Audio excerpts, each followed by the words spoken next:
Go ahead and get started. Bonjour, everybody. My name is Donis Chosa. I'm an enrolled member of the Boys Fort Band of Ojibwe and a senior program specialist at the American Indian Cancer Foundation. Thank you for joining today's webinar as we celebrate LGBTQ Two-Spirit Plus Pride Month with our special guest, Asa Wright. Asa is an enrolled member of the Klamath Tribes from Chiloquin, Oregon, though he has called Portland home for the last 20 years with his kiddo Yukpa and pup Wasu. He is a visual artist and designer with a bachelor's degree in public health from Portland State University and has a master's degree in collaborative design from Pacific Northwest College of Art. Asa blends his backgrounds in public health and art design to work on cultural revitalization, decolonization, and social change issues. He is the executive director for the Indigenous Peoples Power Project and the founder of Portland Two-Spirit Society. Asa is a kidney cancer survivor and has been cancer-free for 1 year. Lastly, at ACAF, it is our policy to prohibit intentional and unintentional harassment of any individual by another person on the basis of any protected classification, including sexual orientation, gender identity, genetic information, or any other characteristic protected by applicable federal, state, or local laws.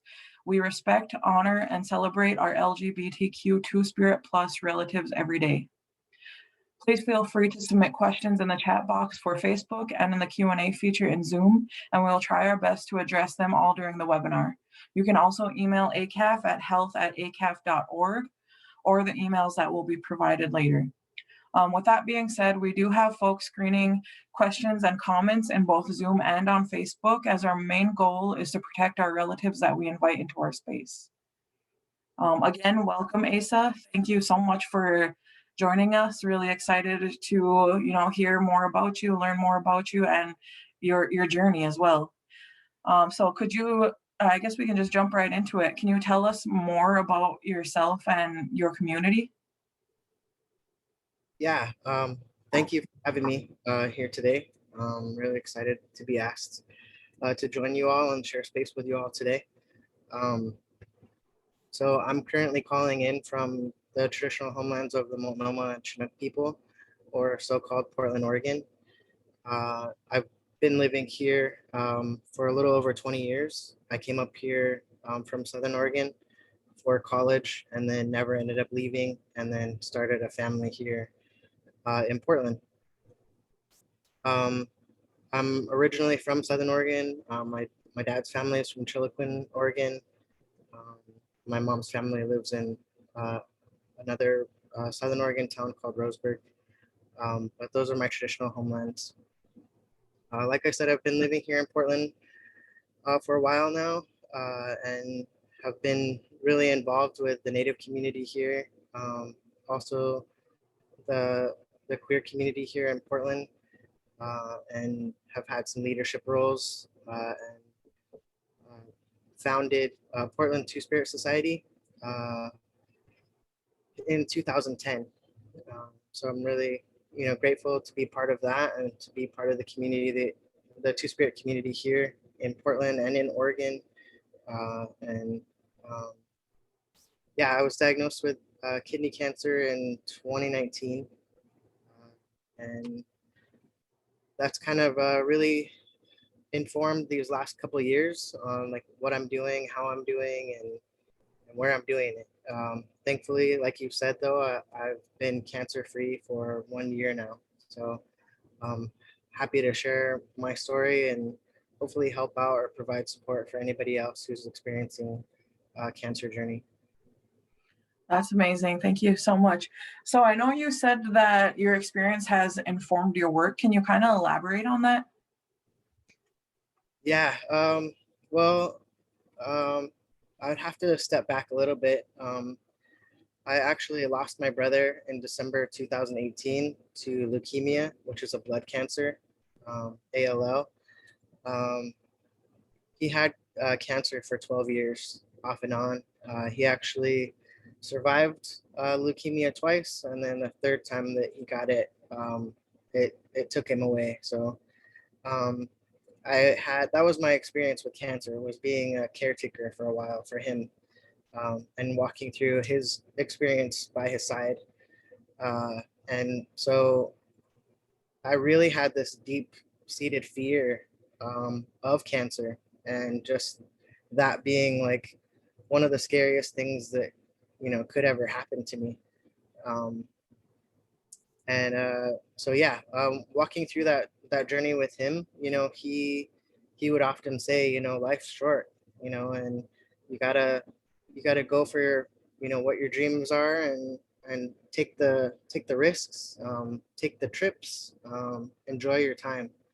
And so he would always try to remind me that, because he got cancer just a couple of days before his, I think, 22nd birthday. And so really he didn't get to live his life out the way that he wanted to, and do the things that he had planned. He really wanted to be a firefighter, and he never got to do that. He really wanted to travel, and he only really got to travel like once or twice in the middle of his cancer journey, and it was somewhere close, like California.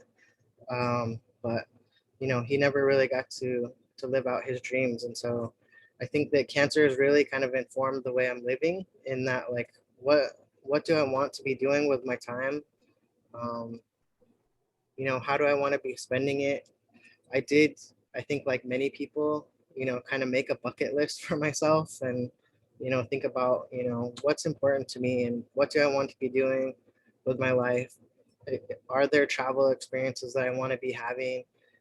Also, just like change the way that I feel like I connect with others, in that, I'm an introverted person. I'm also a very like kind of closed off person sometimes, because I'm really kind of like that observer type of person. And so I sit and I observe for a long time before jumping in. Um, and I felt kind of bad, because I realized that here I was kind of living life on the sidelines, seeing people in my community, appreciating these people, having love for them. But I don't think that they ever knew that. And so, it's really kind of changed the way that I live in my relationships. I now tell a lot more people that I love them, that I appreciate them, kind of what they mean to me. All that's become really important now, because I had that thought of, like, if I'm gone tomorrow, like, would the people that I love know that I love them, or would they be left with some questions? And so I think that's really changed in my day-to-day life, about just how I connect with people. Mhm. Oh, thank you for sharing that. Um, so kind of going back to your work, I know that you have like a public health background as well. Um, I guess I just am interested in learning about kind of some of the work that you do, and how, that really, your journey has really played a role in that. Yeah, it's kind of interesting. I've been working in public health field, um, and like nonprofit um, sector for over 15 years now, um, and really focused on health promotion and disease prevention. But I'm also one of those stubborn guys who just wouldn't go to the doctor unless, I couldn't move, So um, we actually end up finding the cancer by accident. So I ended up having some other health issues, and we were doing a lot of screenings. I went to my doctor, and I have a long-standing relationship with her, and just really, really appreciate her. She's been with me for a couple of years now, and she kind of knows my stubbornness, and knows that I don't like to take a lot of medications and stuff like that. And so I was having some other issues, and um, with like severe acid reflux, like I couldn't eat anything, couldn't keep anything down. And so I finally went to the doctor, and she sent me for some screening tests. And in that screening, they found that I had a severe hernia with my stomach. And that's why I wasn't being able to keep any food down, because my stomach was twisted around. And so I was grateful they found that, and it was fixable. But when they also did that screening, it was a CT scan that I had. they scanned my whole torso. And when they did that, they found that I had stage 2 kidney cancer. So it was all kind of by mistake. And so, yeah, it's just interesting to be, be somebody who has always been talking about health promotion and disease prevention, and then not really taking my health as seriously as I hope other people take their health. So, yeah, I worked in public health for a really long time, and hopped around on different projects and worked mostly for tribal organizations and serving tribal communities. So those connections are really important to me. And I've made a lot of connections all over the Pacific Northwest. Um, and that's a lot of the support that I still have in my day-to-day life. I think that's one of the great things about Indian country and working in Indian country, working with tribes, is that you gain a larger family, and a larger support system. And also people that really know, kind of what you're going through. They've had their own cancer experience, or they worked in public health, or they've had a family member who has experienced cancer. So yeah, it's kind of like full circle with that type of work. Um, and then I'm an artist on the other side, so I've kind of um, blended those backgrounds. I got another degree in collaborative design, and so it was kind of like putting design and art and public health all together into one kind of career path. And so, yeah, it took me a while to get comfortable. I think, calling myself an artist and owning those titles. But I think I'm in a place now where, especially with cancer, that I've like wholeheartedly grabbed onto that art and know that that art in some ways has kept me alive, gives me something to look forward to, and doesn't always have to be work. It can be something that I can just enjoy and just do for myself and not have to put any kind of higher standards on. But yeah, and then today I'm working with Indigenous Peoples Power Project. I was a arts trainer with them for 4 years, and then kind of stepped into a leadership role with them, and so now that's what I'm doing, and really proud of that work that I'm doing there too. That's awesome. Congratulations on that, by the way. Yeah, thank you. Mhm. Really quick, So, I'm oh, go ahead. curious about like what kind of art, like what's like your favorite piece right now that you've worked on recently, maybe? I don't know. I'm curious to know more about that. Yeah, so I always say I haven't found a medium that I don't like yet. So I I've been doing a lot of acrylic work, painting, and a lot of graphic design, and I do a lot of cultural arts too. So like a lot of beadwork and making regalia for my family, and making drums and stuff like that. But That's I would awesome. say right now the medium that kind of has my attention and that has been like feeding me the most has just been painting. And I've really slowed down. Like I really hurried through a lot of stuff, or just had a lot of different types of emotions when I was creating a lot of other work. But I think this recent piece I'm working on is kind of more of a portrait of a dancer, and I've put so far like 3.5 months on it, and it's not done yet, and that's really unlike me. So I'm kind of just enjoying slowing down and enjoying the process, and seeing how it comes along. So that's really been kind of feeding my spirit right now. That's awesome. So, can you share about a time when you felt or feel the most affirmed in your identity as an Indigenous Two-Spirit person? Yeah, definitely. The first thing that comes to mind is let's see, I think it was 2002. I actually traveled up to Seattle and went to their Pride Festival that they had up there. Um, and the parade ended up like up on the hill, and there was a park, and everybody was in the park up there, kind of like ending the celebration, and there were booths and stuff like that.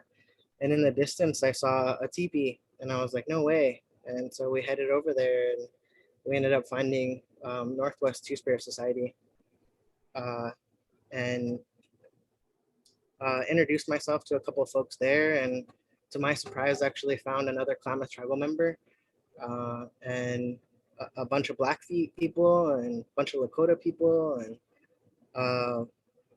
that was just kind of like uh, a big sigh of relief, I think. And it was really the first time that I felt like I could be my whole self. I know that a lot of us as Indigenous folks, we always talk about living in two worlds, and that we're different people when we're home on our res than we are in urban areas.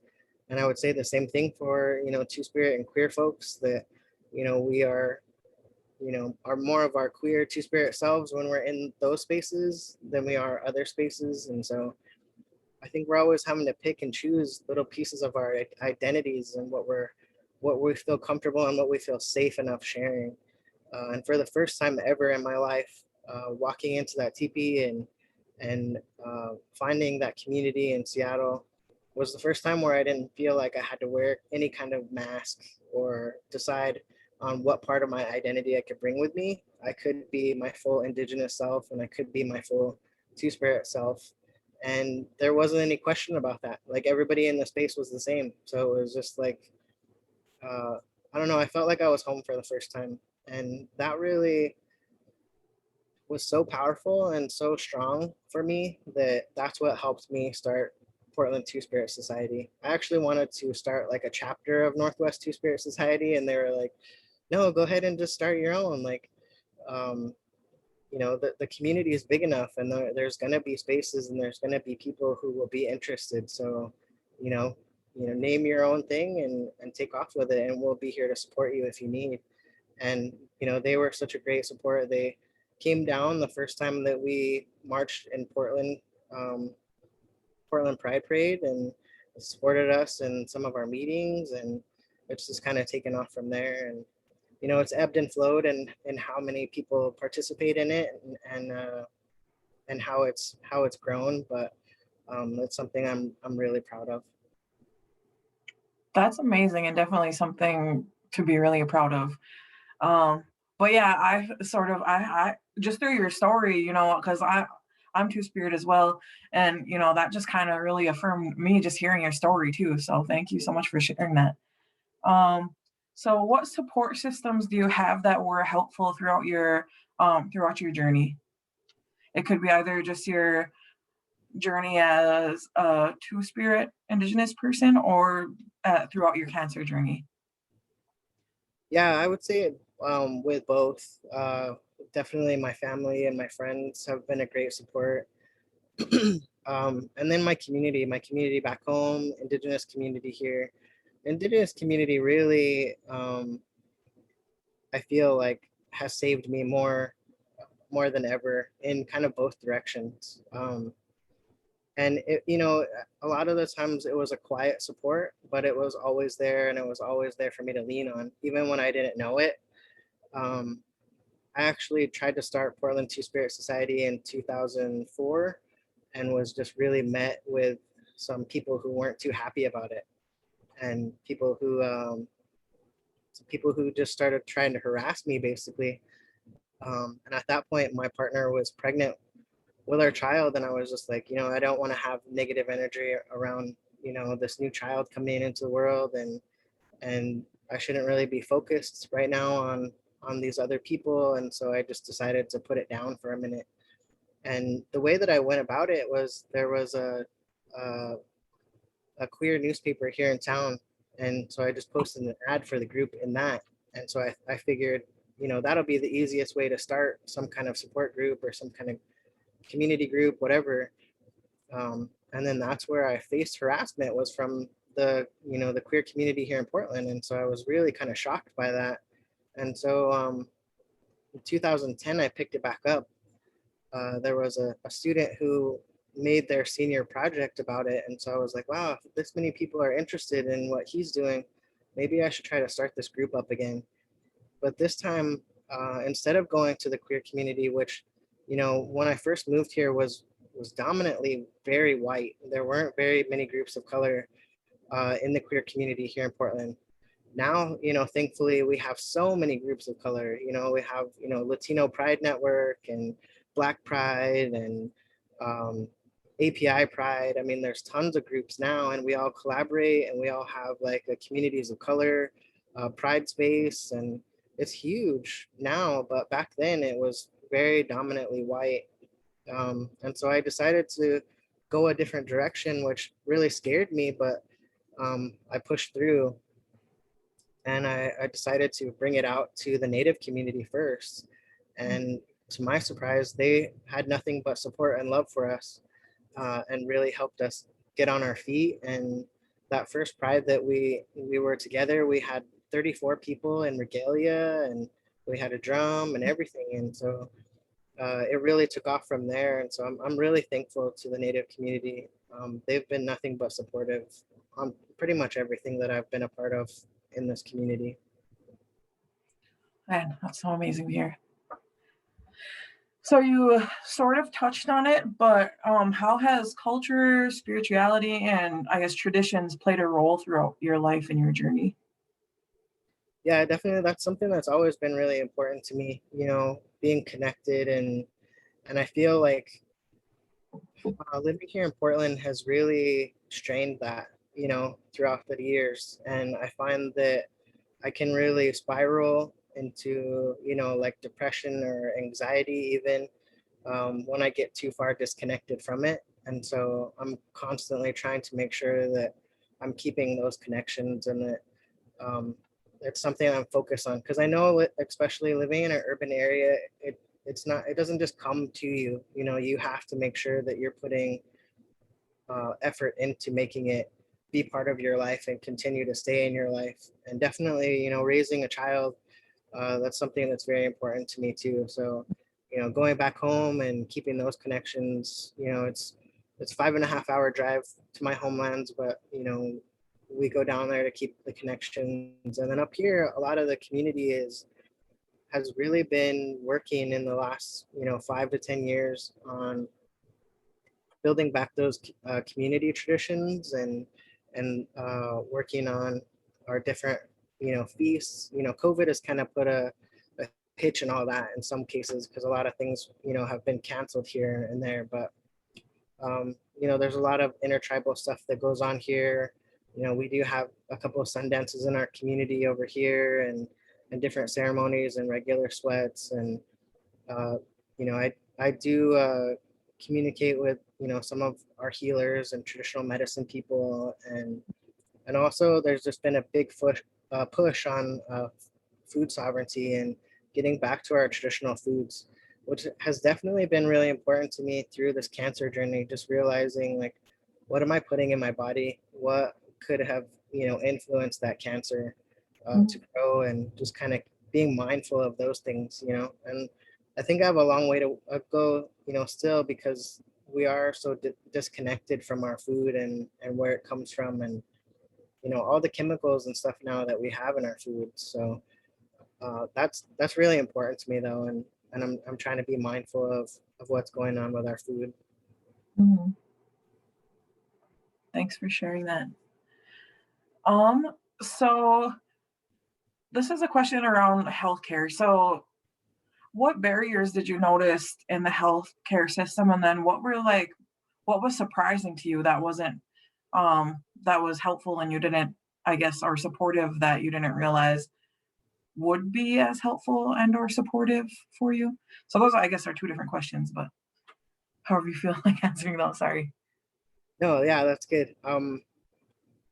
I think I'm gonna reverse them real quick, Mhm. because I would have to just go back to my primary care doctor. Like I was saying before, I was pretty stubborn. I wasn't somebody who went to the doctor very often, and I waited till like I was in a lot of pain before I would seek help and figure out where to go. And then that really led to oftentimes me just visiting emergency rooms or urgent care. Um, but with my transition, I found a doctor. Like I was forced to find a doctor, really, because through the process of transitioning, you have to have a primary care physician. You have to have letters of support and all that for hormones and surgery and whatever else that you might be going through. And so I feel like I was really lucky in the sense.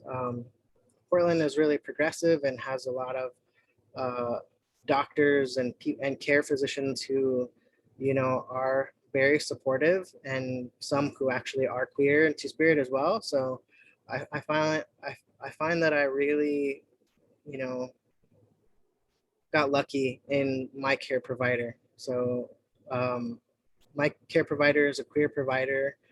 Uh, she is crazy supportive. Um, and I feel like she's really gotten to know me, you know, over these last couple of years. Um, she always asks about the kid.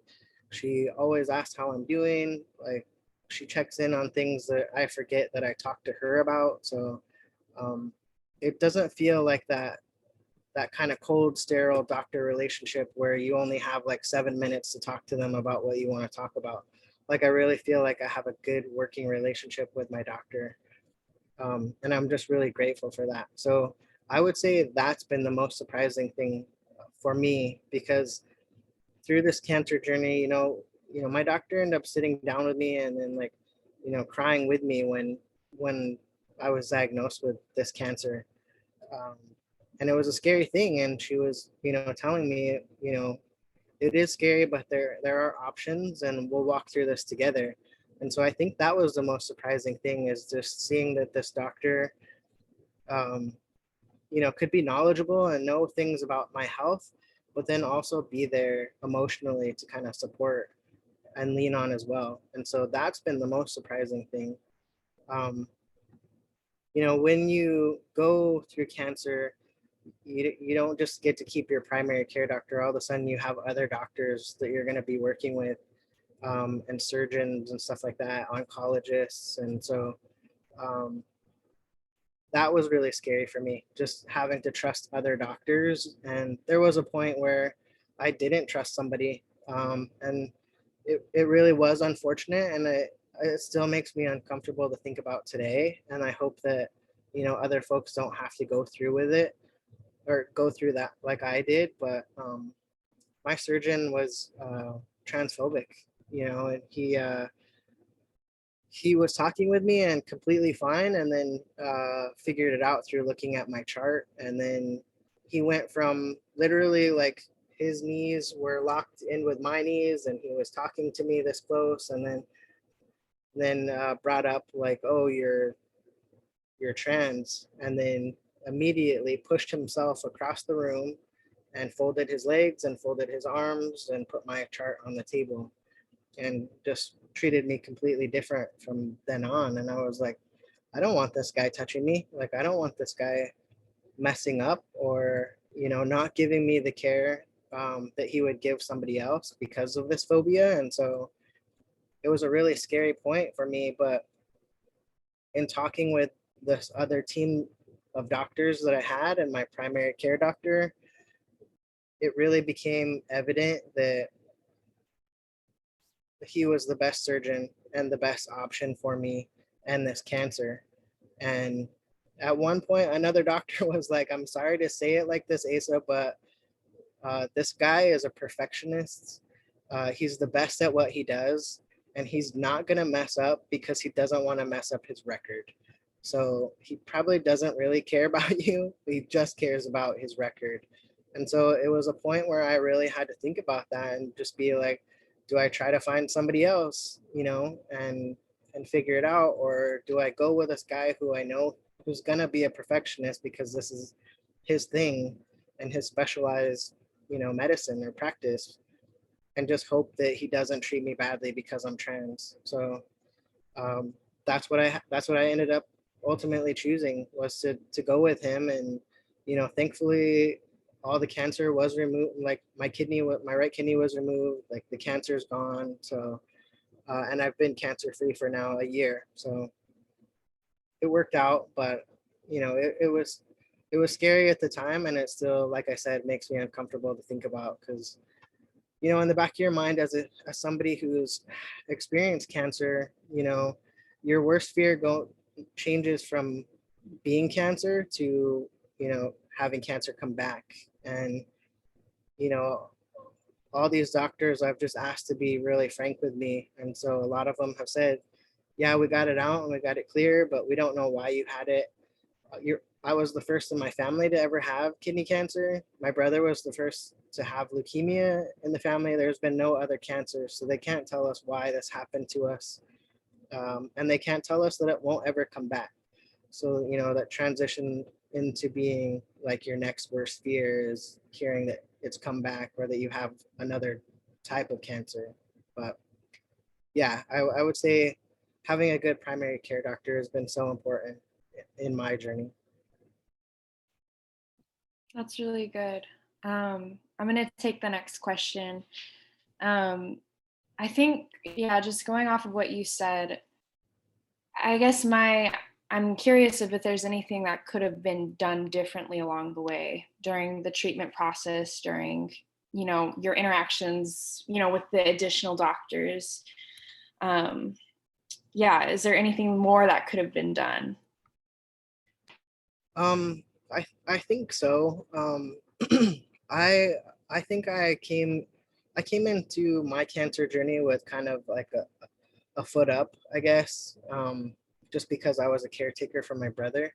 And so I got to see all the things that he went through. And because it was a 12-year journey, you know, he went to uh, a specialized hospital that was also a teaching hospital. So called OHSU.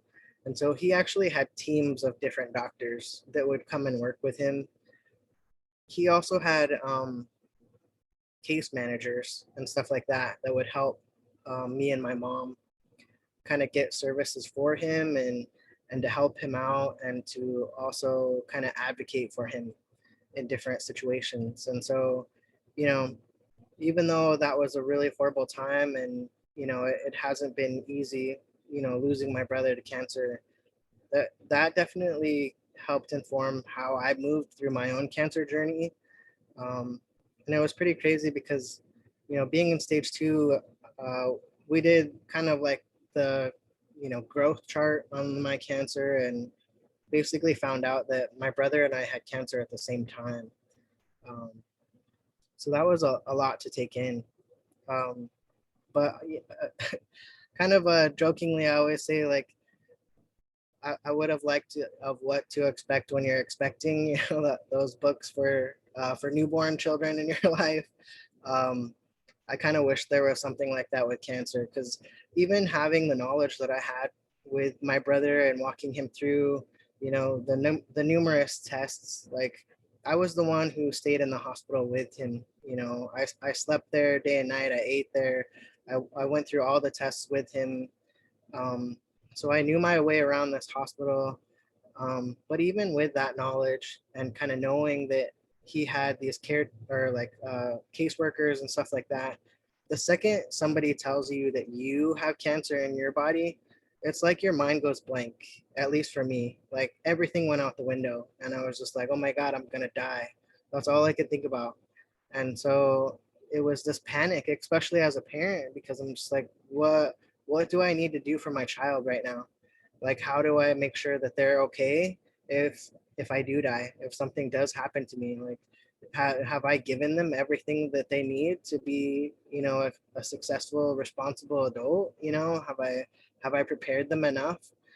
And so that's where my mind went. It wasn't like, oh, I need to get a caseworker now, or oh, I need to call an oncologist now, you know? So I think that I really relied heavily on my primary care doctor. And thankfully, she was just like, we're getting these appointments set up for you. Here's the paperwork that has the numbers. Your appointment is set. Go to this building, go to this floor, check in with these people.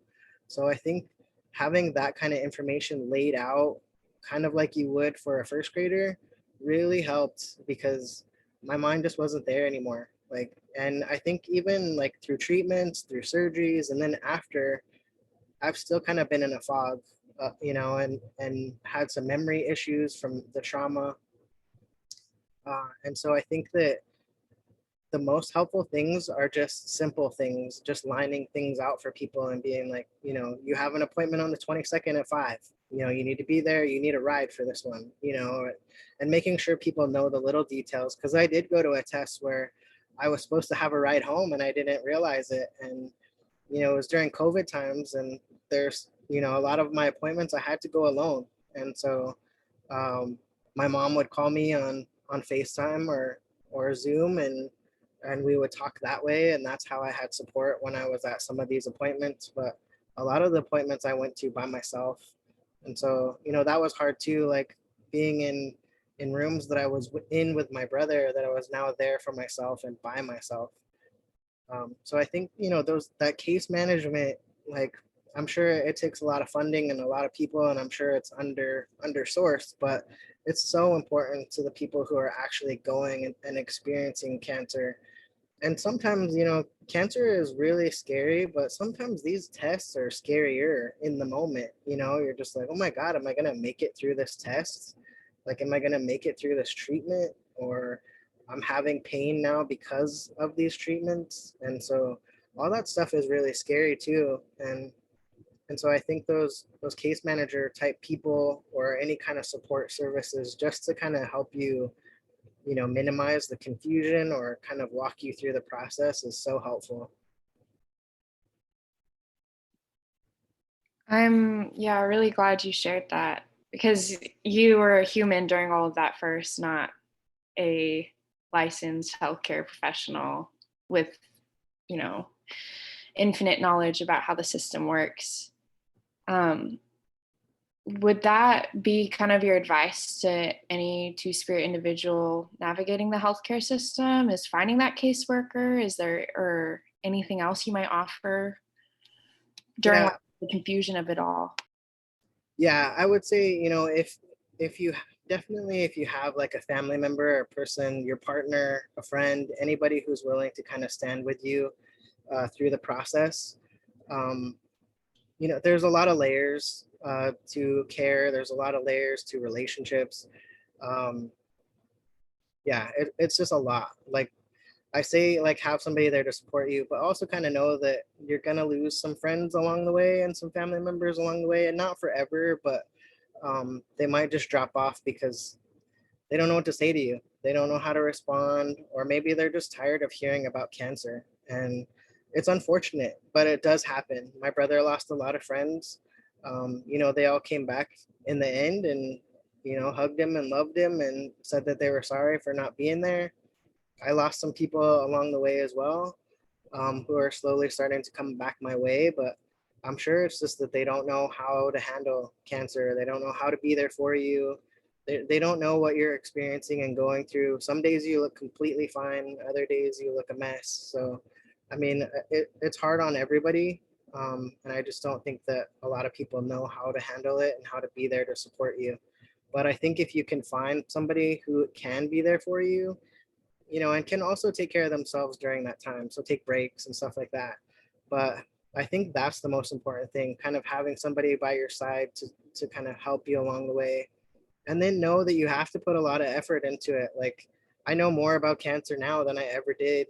And I know a lot more about my body now than I ever did, because I actually had to do the research. I had to look into it. I had to figure out what does stage 2 look like in my body. Like, how is my body going to respond to the treatment? How is my body going to respond to surgery? You know, what are my limitations? So there was a lot of research that I actually had to do on my own. And you'll hear that from a lot of people who have been through cancer, that they did a lot of reading, they did a lot of checking. And that's not like going to WebMD to, you know, diagnose yourself with everything under the sun, but that's actually like looking into your specific cancer and looking through medical research and getting, you know, asking questions to your doctor and really taking time to write stuff down. You know, it's really important when you do go to the doctor to write stuff down, to make sure you're getting all your questions answered. And don't think that you'll remember, because you won't. It's there's just too much. You'll get different emotions popping up, and your mind will go blank, and you'll just forget everything that you had lined up. So, you know, I would say definitely write stuff down. You know, if you are two spirit, try to find queer providers, and reach out to community members and see, especially if you're, you know, part of any Facebook groups or whatever, or Instagram groups. You know, maybe there's something out there. Or even if you're part of just like two spirit societies, or you have other two spirit friends or family members, you know, a lot of people have experienced cancer now, unfortunately. And so always reach out and see what people like, what providers they're using, what hospitals they're using. When my brother was first diagnosed, he was sent to a hospital here in Portland, and they weren't giving him good care. And then it turned out that they really didn't know what to do with his type of cancer. And so we ended up transferring to another hospital, and that's where my brother stayed for the remainder of his care. And I'm so grateful that he did, because we might have lost him sooner just because they didn't know what they were doing. And it took him a while to actually say, we just don't know how to treat him. um, and he could have had a lot more relief in that time period if they would have just flat out told us. So, I think you do have to advocate for yourself. You do have to know about your cancer. You don't have to be a doctor, but you do have to kind of realize, that you are your own best advocate. And so when you're more knowledgeable, you can say, oh, I don't know if that test is right for us, like, I don't know if that one's the right treatment for me, or I'm really worried about these side effects, because oftentimes there's so many side effects to some of your medications or your treatments, and they won't tell you all of them. They'll tell you a couple of the main, like 3 that a lot of folks get, but buried in your paperwork will be like all 27 of the side effects that you could have. And so it's kind of scary when they're like, oh, it could be these 3 things, and all of a sudden you have like a migraine headache, and you're like, is this part of the side effects? This, I don't know if this is me, the cancer, what is this? And so taking time to advocate is really important. That's why I would say, like, definitely try to have somebody in your corner, or a couple people in your corner who can kind of tap out so that they can have their own self-care and not be burnt out by your treatment as well. I'm gonna reiterate that of just having someone in your corner, and like the knowledge of safety kind of component that you touched on a lot is really important. So you kind of talked about self-care for others, who you're drawing into this very, very taxing process of support.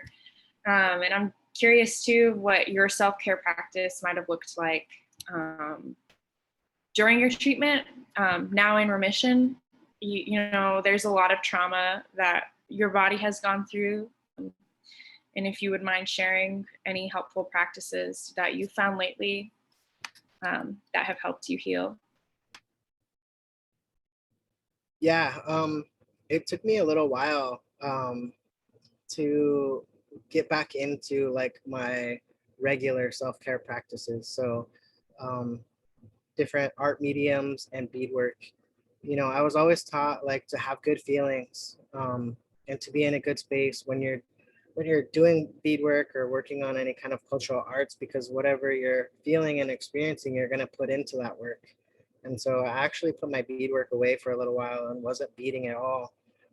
And then kind of stopped painting too. So it's taken me a while to come back to those things, just because I was really focused on like, I don't want that energy in the work. But then I started painting again because I realized that I need to expend that energy, and that painting was a safe place to do that. And it just really helped me along. So that's why I really have jumped right back into painting. And that's been really helpful. I've actually, gained a little bit of weight in this last year and a half, probably from COVID, but also from just generally being afraid of my body, which has been an unfortunate, side effect of going through this cancer. If I used to, try to run a little bit here and there, and I would definitely work out a couple times a week. But now I feel like, man, when I get my heart rate up, or something hurts too much, I'm just like, oh my gosh, what is that? Why is that feeling that way? And so I'm trying to get back into working out. And so I did that by, buying a treadmill and just walking on it and trying to keep myself busy, because cancer created a lot of anxiety for me. And so I would definitely say that kind of being afraid of my body has taken over a little bit. And so I've been trying to get more movement oriented, and taking walks and just walking on that treadmill. And it's a nice under table one, so I can actually work while I'm on it. watch a movie while I'm on it, you know, and then I'm getting the movement and I'm not thinking about my body because I'm busy with something else. But that's definitely been something that I've had to really practice, is just not being so afraid of what's going on in my body, and also being able to listen to it though. But definitely, it's always been art that's kept me going and really kind of helped, be that outlet. I've also been going to weekly counseling regularly. I started that really strong with my brother, like losing my brother and just going through a lot of the grief, um, with a counselor. But that has helped me so much with my own cancer journey as well. Just being able to talk it out to somebody. Um, and I say counseling is really important. Like, I didn't believe in it when I was younger. I was like, why would I go tell somebody my problems, and why would I go share all this, you know, private information? Um, it is like night and day. Like, I really hope that people are able to get past their own barriers with counseling, because it is such an amazing experience to go in there and be able to talk about something. You know, your counselor can get to know you over time, which is good and helpful. But they'll ask questions that, you know, that are questions that you need to be asking yourself. And so sometimes it's really good to hear that from somebody else and be thinking about things in a different way. Also, just have support where you're not burning out your best friend or something like that. You know, like, you get to go to this counselor and they don't have to hold all that stuff for you. They can hold it for you while you're in that space, but you know, that's kind of their job, and you can just kind of get it all out. Um, and so I would say counseling has definitely been important. Art's been important. And then I just, spend a lot of time with my kiddo, and and then also just taking care of myself, just eating better foods, and you know, connecting with people I haven't seen in a long time. That's been really important in these last couple of months, especially as we've opened up more from COVID.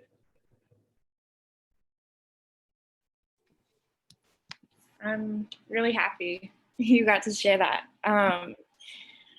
And yeah, the spending time with just people you love in your family is yeah. I mean, self-care for me has always really just revolved around that. So I'm glad you have more time with your child. Donis has a few remaining, is that the right word? Remaining questions, and then we'll kind of finish up our conversation. Yeah, so I guess we just have a couple more here. Is there anything that our organization, ACAF, and other health equity focused organizations can do to do more to support Two-Spirit cancer survivors? Um, I think, I would guess I would focus on like more visibility.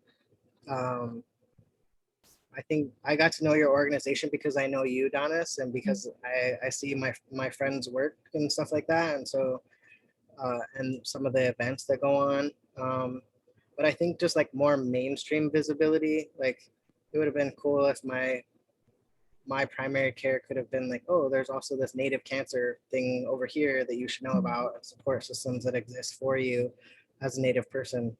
Um, so I think just continuing to grow awareness in the mainstream communities and medical communities that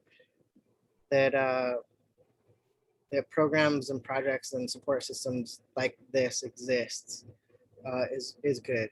Um, I mean, it's always important that we find these sooner than later, and it's great that we can find them through friends and family. But it would be even better if we were finding them through our primary care doctors or our oncologist knew, or something like that, or even these caseworkers knew more about resources that existed that would be helpful in the time. And especially because, like I said, once you hear cancer, once you hear, you know, you're going in for this treatment, like, your mind isn't anywhere else. You're just like, it's kind of all fear based at that moment, and you're like, oh my god, what am I gonna go through? Is it gonna hurt? Like, what's the lasting effects? So I think something, you know, just like increased awareness about Indigenous programs that exist is really important outside of Native community. I think that we do really good as Native community in our support systems, and knowing that we all have somebody who works at like a Native health board or some kind of public health or social work, and so it feels like really like we have this really strong web of interconnectedness where we'd be like, oh no, somebody's auntie has this. Oh, do they know about this program, or have you talked to them about that program? And then you kind of end up finding stuff. I just wish more like dominant society people had access to knowledge and information, and maybe that's on them too, but it's there are certain points where we know they're not going to do the work, and we just need to give them the push and be like, yo, this is a resource and it needs to be made available to our people. Right, that's very true. Thank you so much for sharing that. Is there anything that you would like to say to your relatives and other Two-Spirit survivors? Yeah, I just, you're stronger than you are. But in being that strong and in being that resilient doesn't mean that you can't have moments where you need to lean on people. That's something that cancer's really taught me. I've always thought, I'm the oldest sibling, firstborn child. That's like, I had to take care of a lot of people before myself. And so it was just kind of like, I can do this by myself. I can take on the world by myself. You really can't. And you really shouldn't. It burns your spirit out, and you really need to be able to lean on people, and know that it's okay to trust people. And cancer is a scary time, but it's not the end for many of us. There are options. I'm really grateful that I had the options, but I also have moments of guilt where, I had a cancer that could be removed through treatment and through surgeries, and my brother didn't, and so I do definitely carry a lot of guilt around that, and confusion as to why he's gone and why I'm here. And that's something that I continue to process and work with my own counselor. But I just think, we're all stronger than we give ourselves credit for. But that strength also comes when we're able to lean on people and let people hold us up. And so don't be afraid to lean on folks. Don't be afraid to reach out for help. There's a lot of us now who have went through cancer. Like I said, I kind of live in this bubble community where there's a lot of queer people, a lot of queer doctors and providers. So I'm really grateful for that. But seek out good medical professionals for yourself. Don't feel like you have to be locked into whatever they give you. Even if you need to seek, just other doctors to give you different medical advice. Be willing to advocate for yourself and stand up for yourself, and don't accept bad care from people. You deserve good care, and you deserve good support, so seek it out for sure. Thank you so much for sharing that. That was really powerful. We do have some screening options. That was our last question that we wanted to share with you all. If Catherine, you want to share the screen again and kind of maybe you could walk through those? Yeah, of course. I'm gonna just slide through. So am I muted? No, I'm not. Okay. Some of the screening options and information that we have available to anyone tuning in or who's going to be watching this webinar, maybe at a later time or date. So we kind of want to talk about cervical cancer screening. So that's going to be available for ages 21 to 29, and you should be screened every 3 years. And then also from ages 30 to 65 in that older age range, every 3 years with PAP test alone, and every 5 years with HPV testing alone, or every 5 years with HPV and PAP testing together, called co-testing. So those are kind of the intervals that you should be aware of. And then with breast cancer screening, which begins at ages 40 to 49. So in that age range, discussion of screening options with your healthcare provider should be like the decision-making process. And then ages of 50 to 74, you should be screened every 2 years. And then moving on to colorectal cancer screening. This type of screening should be at age 45 and continue through the age of 75. Again, talking to your healthcare provider about what screening option is right for you is always extremely important, and your individual screening regimen will depend on your discussion with your healthcare provider. And a lot of that has to do with your previous, history with that type of cancer in your family. That colorectal cancer affects my family personally.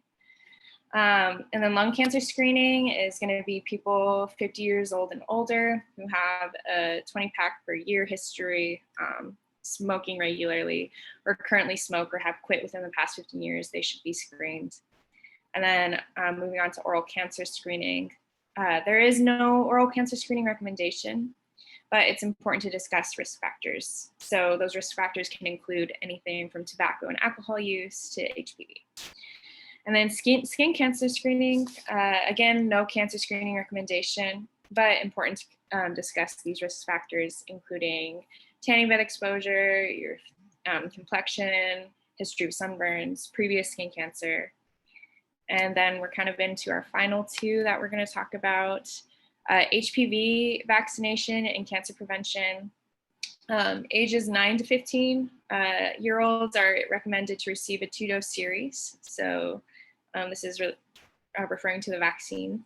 And then ages 15 to 26 year olds are recommended to receive a 3-dose series, again, referring to the vaccine. And I think this is our last one on the slides. The hepatitis B vaccination and cancer prevention. 18 years of age or younger are recommended to receive a 3-dose series. And then 18 years of age or older, you should talk to your healthcare provider if this vaccination is right for you.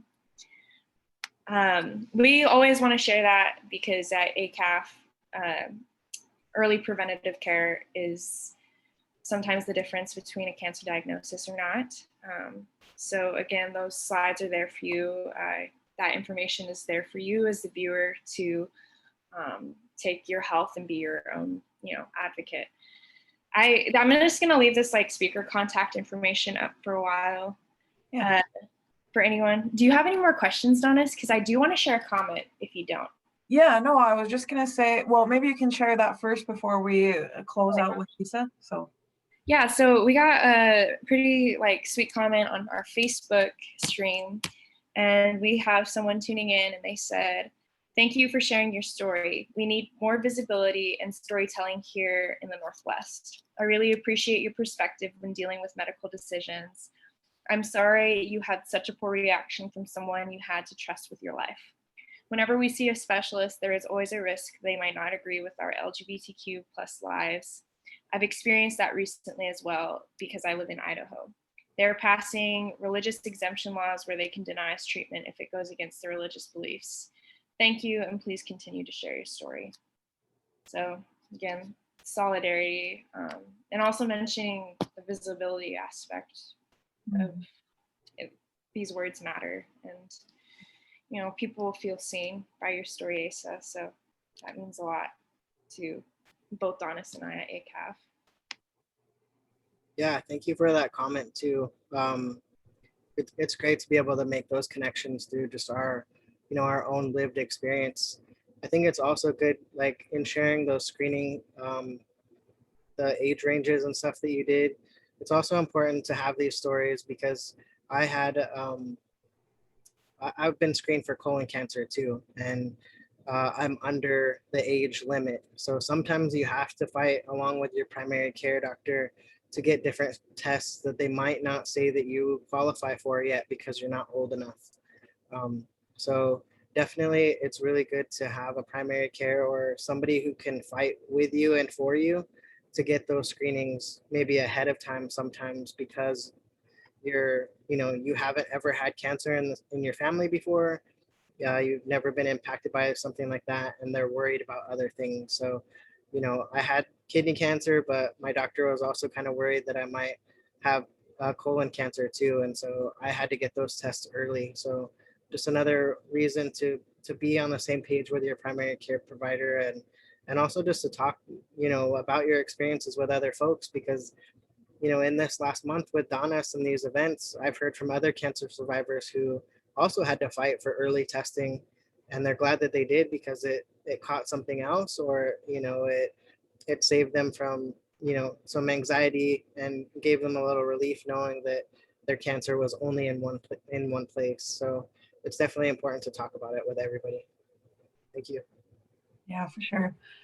And I guess in closing, thank you so much, Asa, for joining us and again sharing your story with us. I'm glad we were able to get a lot more in depth this week as compared to last week with the panel. And I'm really glad that we were able to, I guess, partner during Pride Month as well. I feel like at ACAF we haven't done too much around that, and now having someone like you come and share, man, that just means so much to us, and me especially being two-spirit, have cancer, that has had cancer within my family and such, and I just think it's a really important perspective that we don't talk about as much. So that visibility, like you were saying earlier, again, is really important. And again, if to anybody listening, if this some of the stories that Asa shared, if those were a little heavy, be sure to say a quick prayer to yourself. Anything like that, smudge, put out a SAMA or tobacco, anything that you need to um, get back in spirits, I guess. For me, I'll probably spend some time with my family after this, and I just really think that we should obviously look at Asa's story as something great and powerful, and all of that. So again, really appreciate you sharing and joining us, and thanks everybody for joining. Yeah, we're gonna sign off. I'm gonna end the recording. Yep, sounds good. Thank you. Mhm. Bye.